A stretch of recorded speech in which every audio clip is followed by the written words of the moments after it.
மக்கள் அனைவருக்கும் வணக்கம். மதுரையில் பிடிஆர் பழனிவேல் தியாகராஜன், இயக்குனர் சுந்தர் சி, இந்த ரெண்டு பேருமே ஒரே தொகுதி மத்திய தொகுதியில் போட்டிடுறாங்க. இவங்க ரெண்டு பேருக்கு மிகப்பெரிய அளவில் காரசாரமாக போய்கிட்டு இருக்குது. ஒரு படி மேலே போய் பிடிஆர் பழனிவேல் தியாகராஜன் சுந்தர் சி அவர்கள் எவ்வளோ முடியுமோ அவ்வளோ மட்டமாக, புத்தியே கிடையாது, மற்றவங்களாம் அறிவே கிடையாது, நான் மட்டும்தான் உலகத்தின் மிக சிறந்த அறிவாளி அப்படின்னு எப்பயும் பேசுகிற அதே தோரணையில் பிடிஆர் பழனிவேல் தியாகராஜன் பேசுகிறாரு. இன்னொரு பக்கத்து சுந்தர் சி அவர்கள் இதுக்கு புள்ளி விவரம்லாம் தேவையில்லை, நீ தெருவில் நடந்து வாங்க, அந்த படம் குப்பை அப்படி கிடக்குது, வைகை ஆறு எவ்வளோ கேவலமாக கிடக்குது, மீனாட்சி அம்மன் கோயிலை சுற்றி என்ன பாத்ரூம் இல்லை, இந்த மாதிரி விஷயங்களை மக்களுக்கு கண்பட தெரியுது. இதுக்கு தனிப்பட்ட விதத்தில் நீங்கள் வெளிநாடுகளில் படித்து வரணும் அவசியம் இல்லை, உங்களுக்கு மனுஷனாக இருந்து மூளை இருந்தாலே போதும் இந்த கேள்வி எழுப்ப முடியும். ஒரு எம்எல்ஏவாக மதுரை மாநகராட்சிக்கு உங்களால் நடந்த நன்மை தான் என்ன?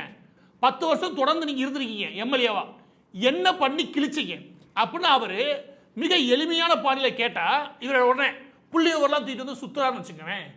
இதில் பொதுவாக அவர் விளையாட்ட விரும்புறது என்ன அப்படின்னா, இந்த வீடியோவை பொறுத்த வரைக்கும் பிடிஆர் பழனிவேல் தியாகராஜன் எப்படியான இமேஜை உருவாக்க விரும்புகிறார் அப்படின்னா, முதலாவது தான் தான் உலகத்தின் மிகப்பெரிய அறிவாளி, ஒன்று. ரெண்டாவது, நான் ரொம்ப படித்தவன். மூன்றாவது, நான் நேர்மையானவன். இந்த அடிப்படையிலேயே இதில் சில முக்கியமான விஷயங்களை உடைக்க வேண்டியிருக்கு. அதுதான் இந்த வீடியோவில் நம்ம பார்க்க போகிறோம். மதுரையில் சுமார் 200 கோடி ரூபாய்க்கு ஊழல் நடந்திருந்தது. அந்த ஊழலின் காரணமாக அதனுடைய மேயராக இருந்த இந்திராணி அவர்கள் பதவி விலகினாங்க. அவருடைய கணவர் கைது செய்யப்பட்டார். இது எல்லா பேருக்கும் தெரியும் நினைக்கிறேன், தெரியலன்னா தெரிஞ்சுக்கோங்க. இந்த இந்திராணி அவர்கள் பதவி விலகிறது, அதுக்கப்புறம் அவருடைய கணவர் கைது செய்யப்படுறார் இல்லையா, இந்த காலகட்டத்தில் ஆரம்பித்து நாங்கள் தொடர்ந்து ஆய்வு பண்ணிக்கிட்டு இருக்கும்போது நாங்கள் யாரை கைது பண்ணுவாங்க அப்படின்னு வெயிட் பண்ணோம்னா இந்த லேடி எஸ்கேப். இந்த லேடி எஸ்கேப் மட்டும் கிடையாது, இந்த லேடி தான் அந்த 200 கோடி ரூபா இல்லையா, அந்த 200 கோடி ரூபாய் ஊழல் மட்டும் கிடையாது, மதுரைக்குள்ள நடந்த சுமார் 600 கோடிக்கு மேலான ஊழலுக்கு மிக முக்கியமான மூளை. இது யார் அப்படின்னா பிடிஆர் பழனிவேல் தியாகராஜனோட லெஃப்ட். அதாவது பிடிஆர் பழனிவேல் தியாகராஜனுடைய பரிந்துரையின் அடிப்படையில் தான் இந்திராணி அவர்கள் திமுகவுடைய கவுன்சிலரை அந்த மதுரை மாநகராட்சியுடைய மேயரை மாற்றுறாங்க. ஆனால் இந்த மேயர் இருக்காங்களே, இந்த மேயரை முழுக்க டம்மி ஆக்கிட்டு அவங்களாம் அறிவே கிடையாது, என் கட்சிக்காரனுக்கே அறிவு கிடையாது, இவர் பொதுவாக சொல்லுவார். இவங்க என்னமோ சொல்லித்தீரானுங்க யார் இந்த கட்சிக்காரனுங்க, எம்.கே. ஸ்டாலின், உதயநிதி போன்ற கும்முட்டிகளோட நான் வேலை பார்க்க வேண்டியிருக்குது, இது அவரே சொல்லுவார். அவரை பேட்டி எடுத்த, இல்லை அவரோட விவாதம் பண்ண, இல்லை அவரோட உட்காந்து பேசின எந்த ஒரு பத்திரிகையாளருக்கும் தெரியும், எந்த ஒரு தனிப்பட்ட நபர்களுக்கும் தெரியும், அதை தாண்டி பிஜேபி நபர்களுக்கும் தெரியும். ஏன்னா அவர் அடிக்கடி பிஜேபி நபர்களே இவரே வாலண்டியாக போய் பார்த்துட்டு வருவாப்புல. அவர் சொல்கிற பொதுவான விஷயம் என்ன அப்படின்னா, ஸ்டாலின் உதயநிதிக்கெல்லாம் நான் வேலை பார்க்குற நிலைமை எனக்கு பாருங்க, இந்த அளவுக்கு அரசியல் கெட்டு கிடக்கு. அந்த அளவுக்கு தலைவர் ஆரம்பித்து எல்லாத்தையும் கேவலமாக பேசக்கூடிய பிடிஆர் பழனிவேல் தியாகராஜன் என்ன பண்ணுறாரு, இந்த லேடி இருக்காங்களே யார், மக்களால் தேர்வு செய்யப்பட்ட அது சட்டப்படி மேயர் ஆகிறாங்களே அவங்க டம்மி ஆக்குறாரு. டம்மி ஆக்கிட்டு யாரை கொண்டு வர்றாரு, தனக்கு லெஃப்ட் ரைட்டாக இருக்கக்கூடிய அர்ச்சனா தேவியை கொண்டு வர்றாரு. இந்த அர்ச்சனா தேவி தான் ஒட்டுமொத்த 200 கோடி இருக்கு இல்லையா, அந்த ஊழலுக்கான மூளையாக இருந்த நபர். ஆனால் இவர் என்ன சொல்கிறான்ற நான் அடுத்து சொல்கிறேன். முதலாவது இந்த அர்ச்சனா தேவி இருக்காங்களே, இந்த அர்ச்சனா தேவின்ற லேடி, நீங்கள் அந்த பதவி ஏற்றாங்களே யார், இந்திராணி அவர்கள் திமுகவுடைய கவுன்சிலர் மேயராக பதவி ஏற்கிறார் இல்லையா, அந்த பதவி ஏற்கிற மாதம் வந்து மார்ச் 2022. மேயராக இந்திராணி அவர்கள் பதவி ஏற்றதுமே இந்த அர்ச்சனா தேவி இருக்குல்ல, இந்த அர்ச்சனா தேவி என்ன பண்ண டோட்டலாக இந்திராணி கண்ட்ரோலுக்கு கொண்டு வருது.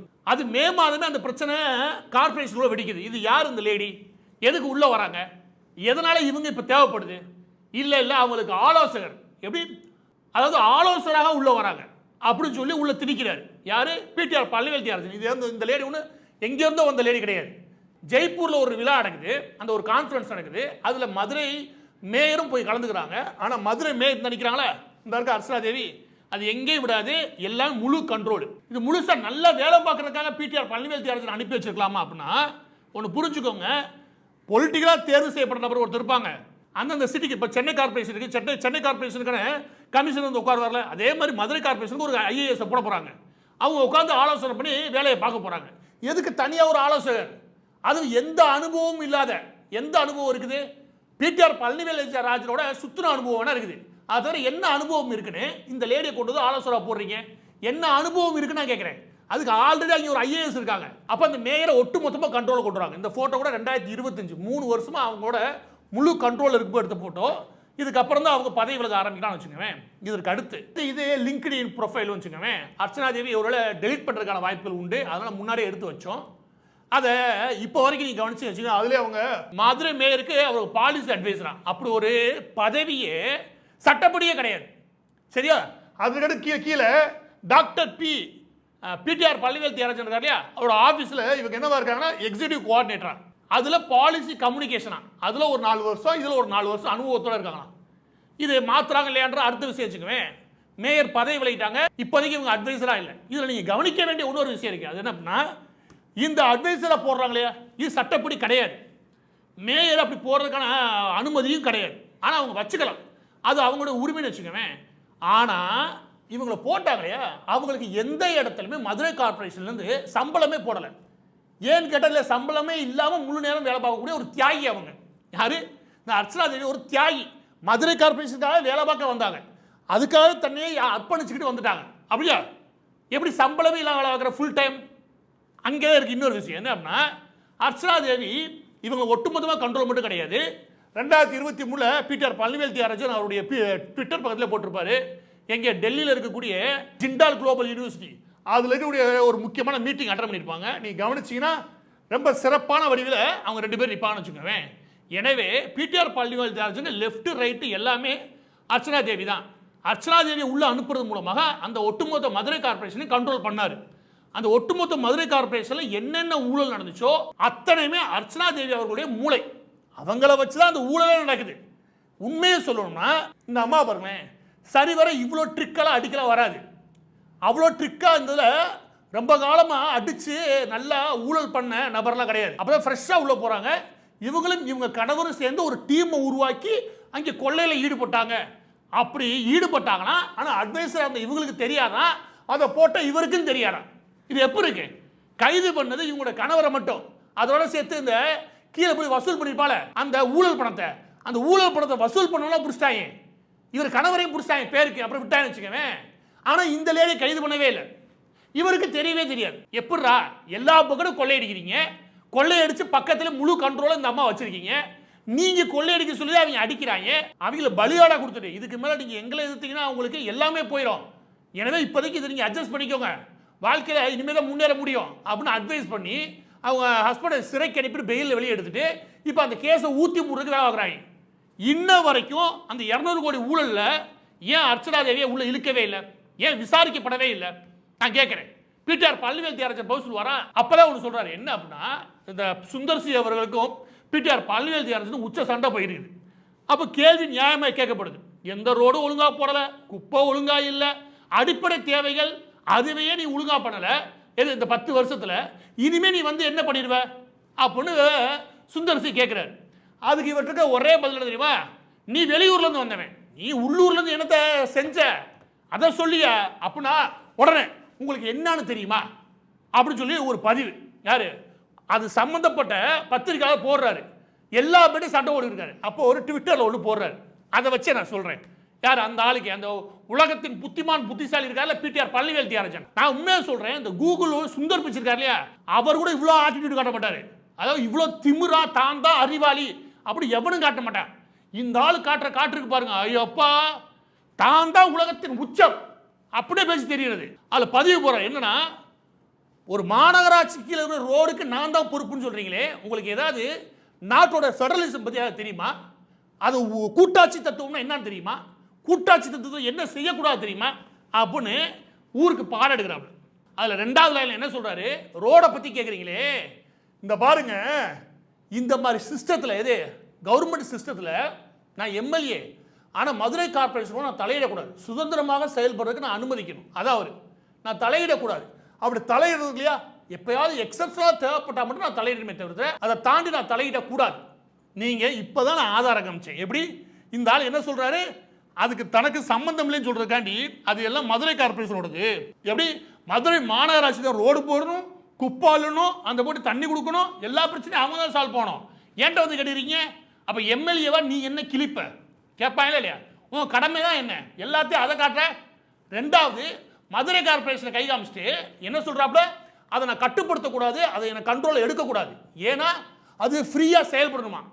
அவர் வந்து அந்த சிஸ்டத்தை மதித்து செயல்படுவாராம். ஏண்டா டேய் ராஸ்கல், நீ தான் உன் வலது இடத்தை அனுப்பி ஒட்டுமொத்த மேயரை கண்ட்ரோல் பண்ணிருக்க. அதுக்கு இந்த இருக்க ஆதாரம், அப்பட்டமா ஆதாரம் எல்லாம் போட்டு சிக்கினதுக்கு அப்புறம் நீ என்ன சொல்ற? அந்த ஊருக்கு நான் கண்ட்ரோல் பண்ண முடியாது, நான் கண்ட்ரோல் எடுக்கிற நியாயமே கிடையாது அப்படின்னு பேசிக்கிட்டு ஊருக்கு விளக்கமா சொல்ற. அப்ப நல்லா தெரிஞ்சுக்கோங்க. ஒண்ணு, பிடிஆர் பழனிவேல் தியாகராஜன் எங்க வாய்க்கிலேயே பேசலாம் வச்சுக்கவேன், அவர் பேசுறது ஒண்ணு, உண்மை ஒண்ணு, உண்மை வேறையா இருக்கும். பலரும் என்ன நினைக்கிறாங்க அப்படின்னா பிடிஆர் பழனிவேல் தியாகராஜன் கொஞ்சம் மனசில் பட்டெல்லாம் பேசுறானு. பிடிஆர் பழனிவேல் தியாகராஜன் ஒரு கீழ்த்தரமான ஒரு அரசியல்வாதியை பார்க்கவே முடியாது. அவரோட தலைவர்களே திமுக கட்சியோட தலைவர், அவங்களையும் கேவலமா பேசுவாரு. இந்த பக்கத்து வந்து கட்சிக்காரன கேவலமா பேசுவாப்ல.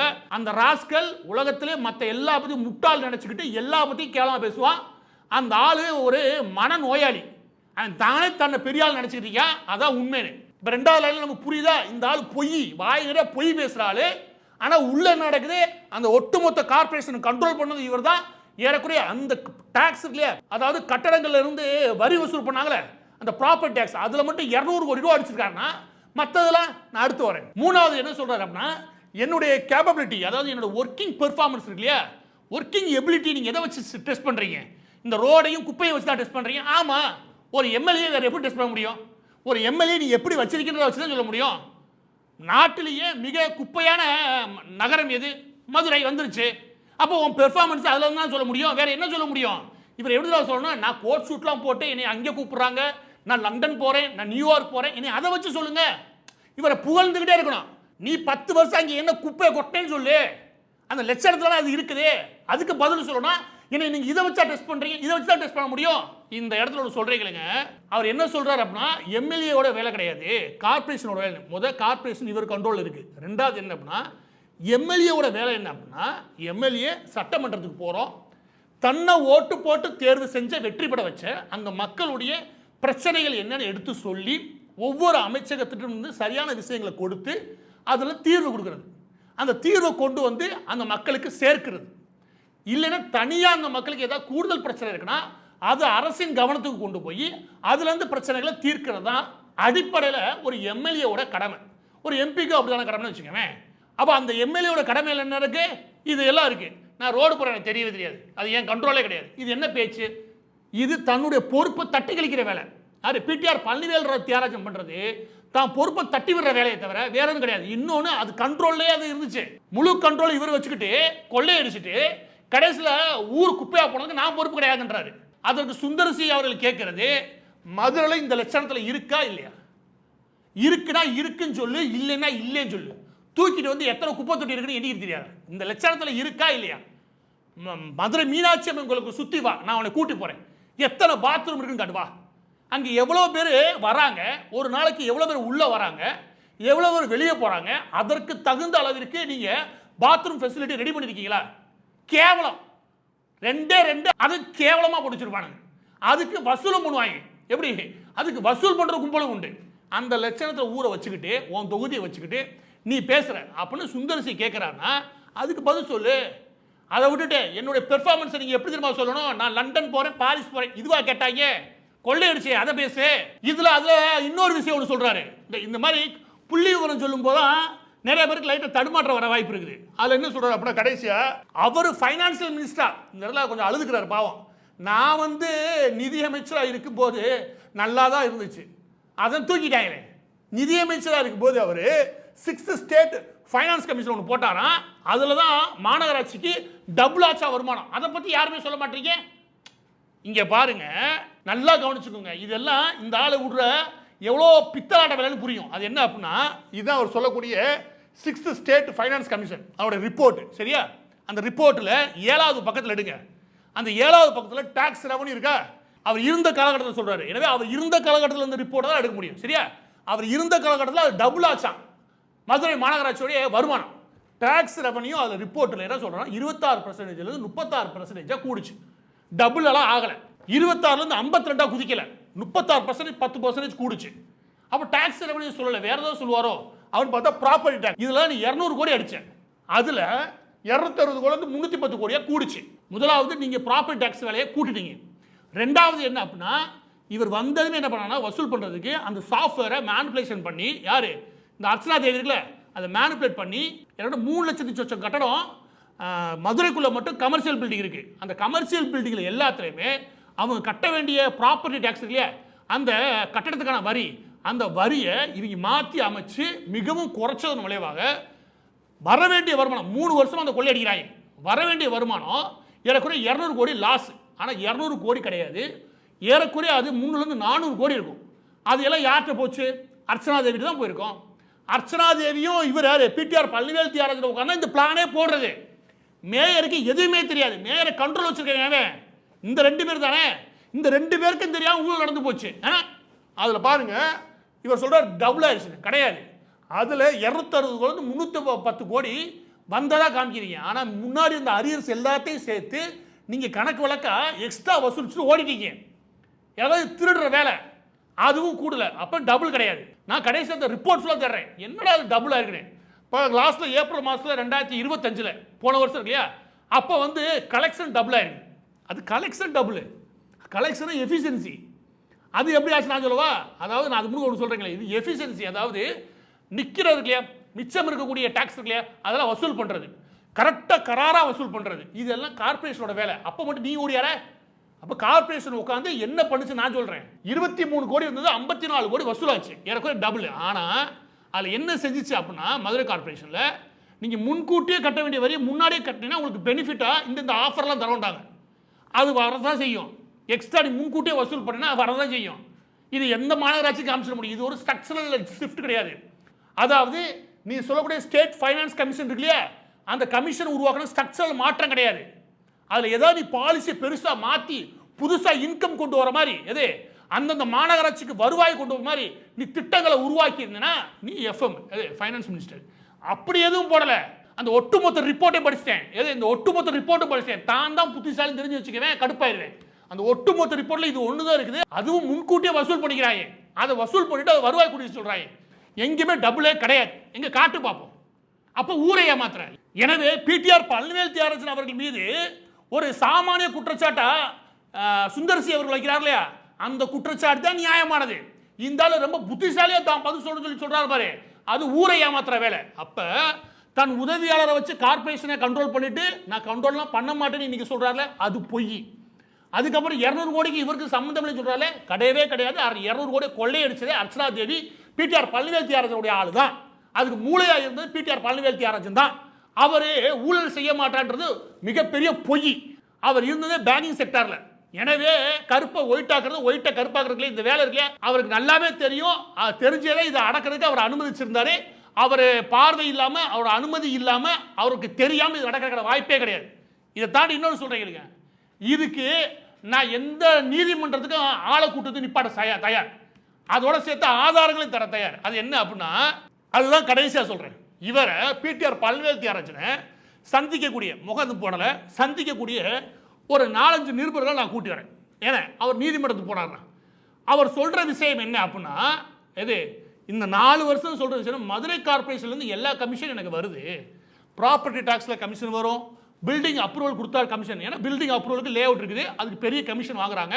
அதில் ஒரு பார்ட் எனக்கு வருது, எல்லாமே வருது, ஒரு பார்ட் எனக்கு வருது. அப்புறம் கான்ட்ராக்ட் இருக்கு இல்லையா, மதுரை கார்பரேஷனில் இருக்க கான்ட்ராக்ட், அதுக்கு எனக்கு கமிஷன் வருது. அதுக்கப்புறம் வேஸ்ட் மேனேஜ்மெண்ட்டு, அதுக்கப்புறம் மெயின்டெனன்ஸ், இப்படின்னு பார்த்தீங்கன்னு வச்சுக்கோங்க.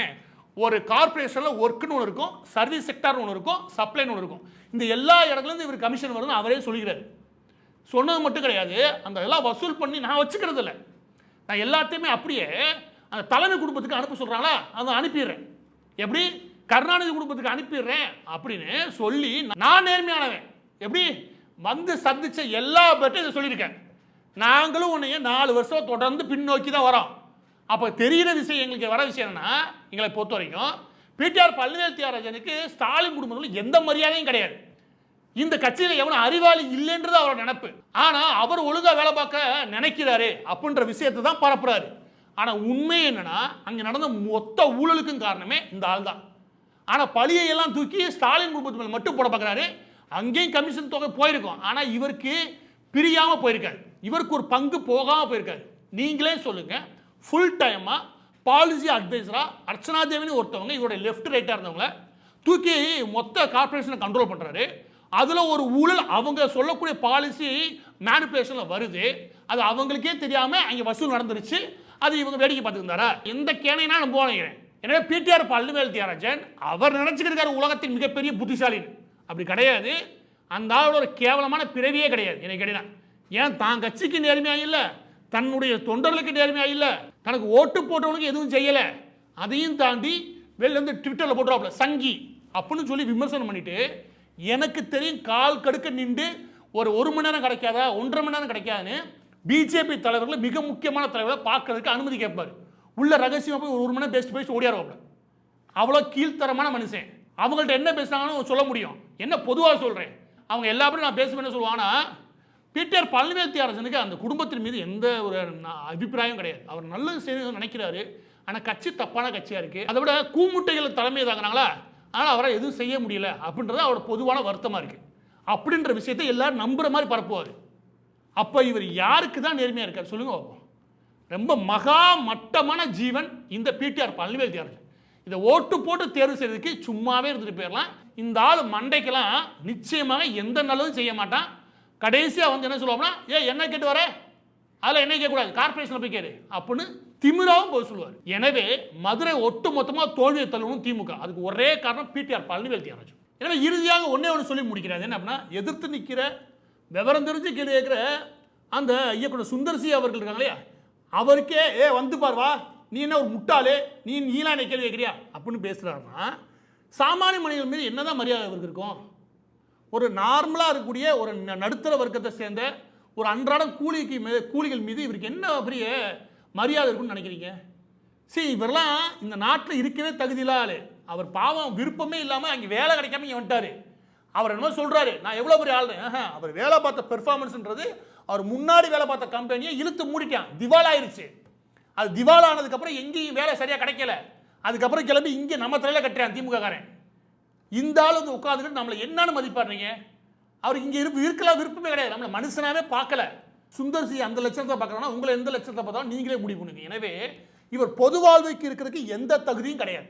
விரைவாக இந்த 200 கோடி ஊழல் விவகாரத்தில் அர்ச்சனா தேவியை கைது பண்ணணும். அதுக்கப்புறம் பிடிஆர் பழனிவேல் தியாகராஜன் விசாரிக்கப்பட வேண்டும்.